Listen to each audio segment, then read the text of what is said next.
Okay, my dear friends, already you know what is the electric intensity at a point on the axis of a electric dipole, and also you have derived the expression for what is the electric intensity at a point on the equatorial line of electric dipole. Here this diagram is representing electric intensity at a point which is lying on the axial line of an electric dipole, and this diagram is representing electric intensity at a point lying on the equatorial line of electric dipole. Okay, now see here the a very important concept is here when the point P is lying on the axial line of dipole, what happens? See here, net intensity at point P, that is EP, net intensity at point P which is lying on the axial line is always acting in this direction, that is along the PX. Okay, electric intensity at a point P due to this dipole acts along PX, already you know that. And also you must remember the dipole moment is along negative to positive charge, that is here vector P represents electric dipole moment, here vector EP represents electric intensity at a point P due to the dipole. Okay, that is here vector EP and vector P both are acting along same direction, that is EP is along PX and vector P is along in this direction. That's why EP and P, that is electric intensity at a point P due to the dipole and electric dipole moment, both are acting along same direction, that is vector EP is parallel to vector P. Hence angle between EP and vector P is 0 degree. Getting the idea? Now one more thing, when the point P is lying on the equatorial line of dipole, then net intensity at a point P due to this dipole is acting in this direction, that is along the PX dash, but the direction of dipole moment is along this direction, that is EP is acting in this direction and P is acting in this direction. That's why electric intensity at a point P, EP and vector P both are acting in opposite direction, that is EP is anti-parallel to vector P, hence angle between them is 180 degree. Okay, this is very important for your CET. And one more thing I want to tell you, that here electric intensity at a point on the axis of electric dipole is what? See here, already you know this, electric intensity at a point P due to the whole dipole, EA is equal to K into 2P by R cube. Okay, call it as equation 1. It acts along PX. And also you know that electric intensity at point P on the equatorial line, EE, is equal to K into P by R cube. Also already you know this. Okay, this is the equation 2. In both cases the consideration point P is at a distance R. Here from O point P is at a distance R. Here also point P is at a distance R from the center O. Okay, here it is O. Getting the idea? That is, if the distance of consideration point is the same in both the cases, then what happens? We can write from equation 1 and 2, we can write EA is equal to 2 is taken outside, 2 into K into P divided by R cube. Okay, divided by R cube. Now EA is equal to 2 into, what is the value of this one? Okay, that is EE. Okay, my dear students, this is very important point. This means what? When the distance of the consideration point P is the same in both the cases, then only electric intensity at a point on the axis of a dipole is always equal to twice the electric intensity at a point on the equatorial line of the dipole. This is very important thing that you should remember for competitive exams. Okay, note down. Okay friends, now I am going to derive torque acting on a electric dipole. Here torque means what? Torque means it is a turning force. Here what happens? When an electric dipole is placed in an uniform electric field, then what happens? Two equal and opposite forces act on this dipole and make the dipole to rotate, and this constitutes torque. Now let us study what is the magnitude of this torque. Okay, that we are going to derive. See here I have considered uniform electric field in this direction. Here these dotted red lines are indicating uniform electric field because they are equally spaced parallel lines. If we draw equally spaced parallel dotted lines, they represent uniform electric field. Here I have considered uniform electric field in this direction. Okay. Now what I have done? I have placed an electric dipole AB, which is made up of minus q and plus q charges of dipole length 2a. I have placed this electric dipole in an uniform electric field such that theta, it is the angle between the direction of electric field and dipole moment or axial line of the electric dipole. Here dipole moment is acting in this direction, that is negative to positive charge. Getting the idea? That means here theta means it is the angle between electric field and dipole moment of the dipole, or theta is the angle between direction of electric field and axial line of the dipole. Okay. Now let us derive the expression for a torque acting on an electric dipole. See here, I will consider here AB implies what? Here AB implies electric dipole. AB implies electric dipole, and 2A implies dipole length. Dipole length. Dipole length. And theta implies what? Okay, here capital E implies what? Vector E implies uniform electric field. Uniform electric field. Electric field. Uniform electric field. And vector P implies what? Dipole moment. Dipole moment, whose direction is taken from negative to positive charge. And also theta implies what?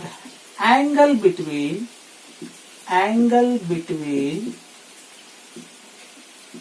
electric field and dipole moment.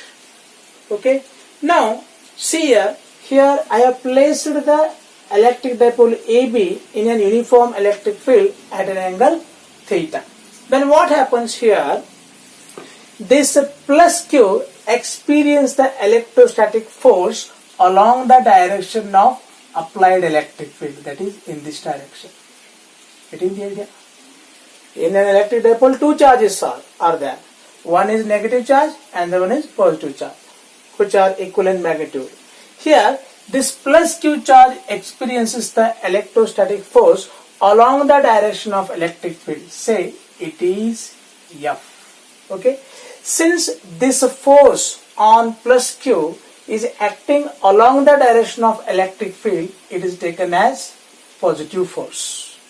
At the same time, this minus Q also experiences the electrostatic force, but this force is acting opposite to the direction of electric field. That's why it is taken as minus F. Getting the idea? Why I have taken negative sign here? This negative sign indicating that the electrostatic force experienced by the negative charge is opposite to the applied electric field. That's why I have taken negative sign here. In this way, these two forces are equal in magnitude, that is F, but opposite in direction. That's why net force on the dipole becomes 0. Getting the idea? Getting the idea? Now see here what is happening here? Here two equal and opposite forces are acting, but their direction of action is different. That's why the dipole start rotating. Getting the idea? Here electrostatic force is acting in this direction, here in this direction. That's why here the direction of action of force is different. That's why the electric dipole is start rotating. Getting the idea? These two equal and opposite forces acting on the dipole are responsible for rotation of the electric dipole, and this constitutes a torque. That means torque means turning force. Here what happens? Two equal and opposite forces are going to act on the dipole and they make the dipole to rotate, and this constitutes torque. Now, how the magnitude of torque can be calculated? See here, I will calculate here. Torque acting on a dipole is given by torque acting on a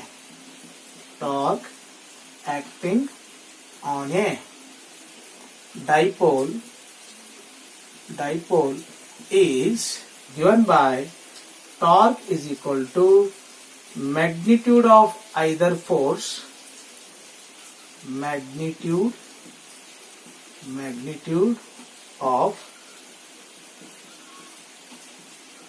either force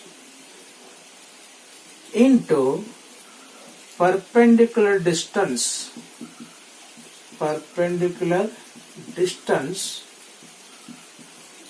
between two forces. Getting the idea? This is the formula of torque. Now torque tau is equal to magnitude of either force, that is either plus F or minus F, that is F into perpendicular distance between the two forces. Please, my dear students, don't get confused.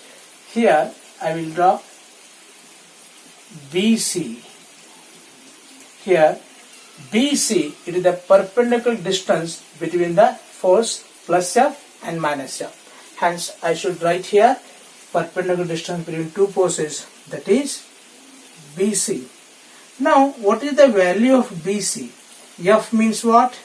E into Q into BC. How you should get the BC value?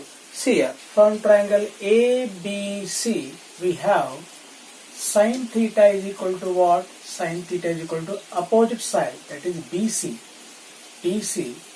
divided by hypotenuse, that is AB. Getting the idea? Now BC is equal to what? AB into sin theta. Here BC value is AB means 2A dipole length, that is 2A into sin theta. Getting the idea? This is the value of BC. Okay, now I should mention here the value of BC is 2A into sin theta. Getting the idea? This is torque. Now torque is equal to here E electric field, here Q into 2A represents dipole moment. Okay, now sin theta. This is the expression for torque acting on a dipole. My dear students, by this it is clear that whenever an electric dipole is placed in a uniform electric field, it is going to experience two equal and opposite forces which make it to rotate, and those two forces constitute torque. That means simply torque means it is a turning force which is given by tau is equal to E into P sin theta.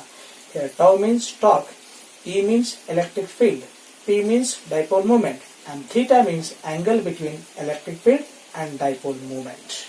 Okay, this is the expression for torque.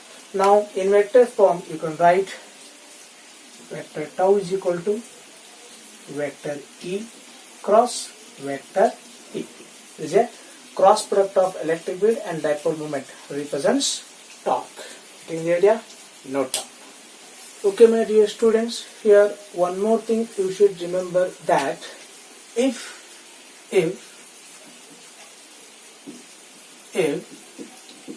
electric field vector and if electric field is perpendicular to dipole moment, what happens? then theta becomes what? Theta becomes 90 degree. That means when electric dipole is placed perpendicular to the direction of electric field, then what happens? Electric field is perpendicular to dipole moment. In such condition, theta becomes 90 degree. If theta becomes 90 degree, then what happens? Therefore, torque acting on a dipole is equal to E into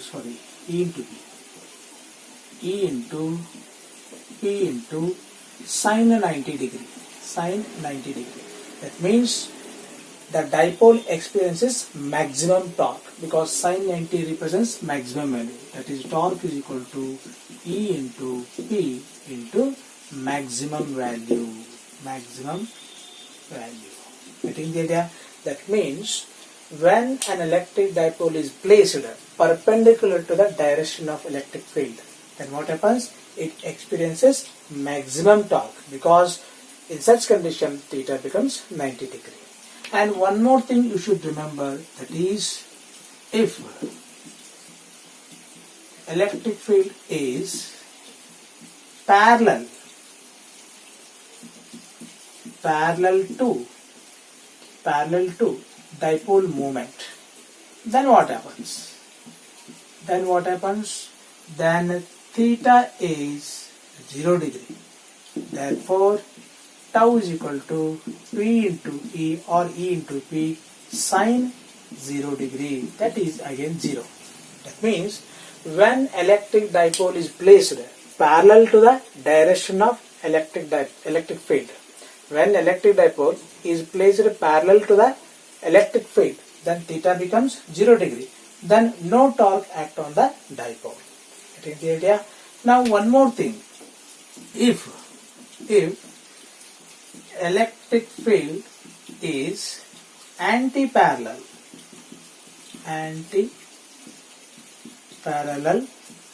to vector P, then what happens? Then theta becomes what? 180 degree. Therefore, tau is equal to P into E into sine 180, again 0. This means what? When electric dipole is placed anti-parallel to direction of magnetic field, then what happens? Theta becomes 180 degree. Then also no torque act on the dipole. By these three conditions, it is clear that maximum torque act on the dipole when it is placed perpendicular to the direction of electric field. That is, when theta is 90 degree, then only maximum torque act on the dipole. If the electric dipole is placed parallel to the direction of electric field or anti-parallel to the direction of electric field, then no torque act on the dipole.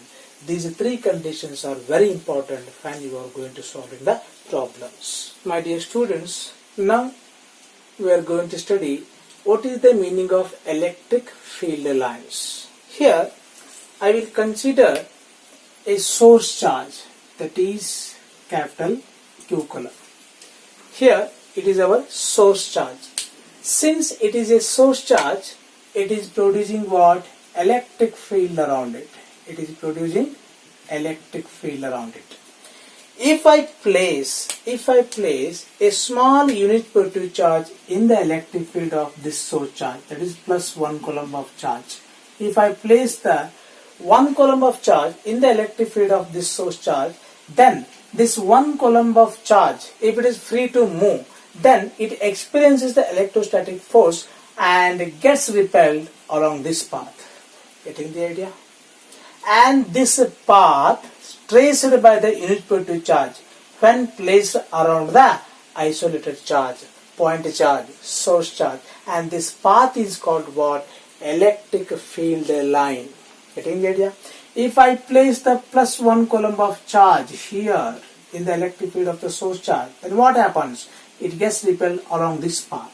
And this path traced by the unit positive charge when placed around the isolated charge, point charge, source charge, then this path is called what? Electric field line. If I place the plus 1 coulomb of charge here, then it gets repelled along this path. Getting the idea? And this path traced by the unit positive charge when placed around the isolated charge. And these paths are known as electric field lines. Getting the idea? What is the definition of electric field line? The path traced by the unit positive charge when placed around the isolated charge. And these paths are known as electric field lines. And this concept was first time given by a scientist, Michael Faraday. Michael Faraday. It is the name of the scientist who introduced the concept of electric field lines. Okay, let us study what are the properties of electric field lines. See here, I will write the first property. Here I will consider one positive charge and one negative charge. Getting the idea? This positive charge is having positive electric field around it, and this negative charge is having negative electric field around it. Now, if I place 1 coulomb of charge here, then what happens? This 1 coulomb of charge experiences the electrostatic repulsive force in this direction. Getting the idea? If I place here, it experiences in this direction. If I place here, it experiences in this direction. If I place here, the unit positive charge experiences the electrostatic force in this direction. And these are the paths traced by the unit positive charge when placed around the positive charge. Getting the idea? And these paths are known as electric field lines. If I place here, it gets repelled along this direction. If I place here, it gets repelled along this path. If I place here, it repels along this path, and also like this. By this it is clear that whenever you place the unit positive charge around this positive charge, they get repelled like this. Getting the idea? And these are the paths traced by the unit positive charge when placed around this positive charge. Okay, by this it is clear that in case of positive charge, electric field lines originating, diverging. Getting the idea? That's why electric field lines originate from positive charge. Okay, now if I place 1 coulomb of charge here, what happens? This negative charge attracts the 1 coulomb of charge towards it. That is, along this path, the unit positive charge is attracted. If I place unit positive charge here, it is attracted by negative charge along this path. If I place here, it is attracted by negative charge along this path. If I place unit positive charge here, it is attracted by negative charge along this path. Similarly, like this. Getting the idea? Getting the idea? That means, in case of negative charge, electric field lines appears to converge to the negative charge. Okay, that means the first property is electric field lines originate from positive charge and terminate in negative charge. This is the first property of electric field lines. What is that? Electric field lines originate from positive charge and terminate in negative charge. Take the idea? Now, the second property is, see here, if it is a electric line of force or electric field line, if I draw any tangent to this electric field line, I will consider one point P here. If I draw a tangent to this point P lying on the electric field line, then this tangent represents what? Electric intensity at point P. That is, a tangent drawn to any point on the electric field line gives the direction of electric field at that point. This is the second property. What is the second property? A tangent drawn to electric field line at any point gives the direction of electric field at that point. This is the second property. And third property is, if it is a spherical conductor, Now this spherical conductor is charged positively. In case of charged spherical conductor, electric field lines are always perpendicular to the surface of the charged conductor. Getting the idea? Yes, here this is perpendicular, this is also perpendicular, this is also perpendicular, this is also perpendicular. In this way, whenever a body is charged, the electric field lines are always perpendicular to the surface of the charged body. Okay, and also one more thing, that is fourth property is electric lines of force do not enter into the conductor, whereas they pass over the surface of the conductor like this. Getting that? Here electric field line is not entering inside the conductor, but it is passing over the surface of the conductor. This is the fourth property. What is fourth property? Electric field lines do not enter into the conductor, whereas they pass over the surface of the conductor. And fifth property is what? What is fifth property? Electric field lines do not cross like this. See here? Never two electric lines of force cross in a single electric field. Okay? If they are crossing, that means there are two electric fields out there. What is the fifth property? Never two electric lines of forces, never two electric field lines intersect each other in a single electric field. If there is an intersection, that means there are two electric fields are there. But in a single electric field, never two electric lines of force, never two electric field lines are going to cross each other. Okay, this is the fifth property. Sixth property is if the electric field lines are crowded like this, then they represent stronger electric field.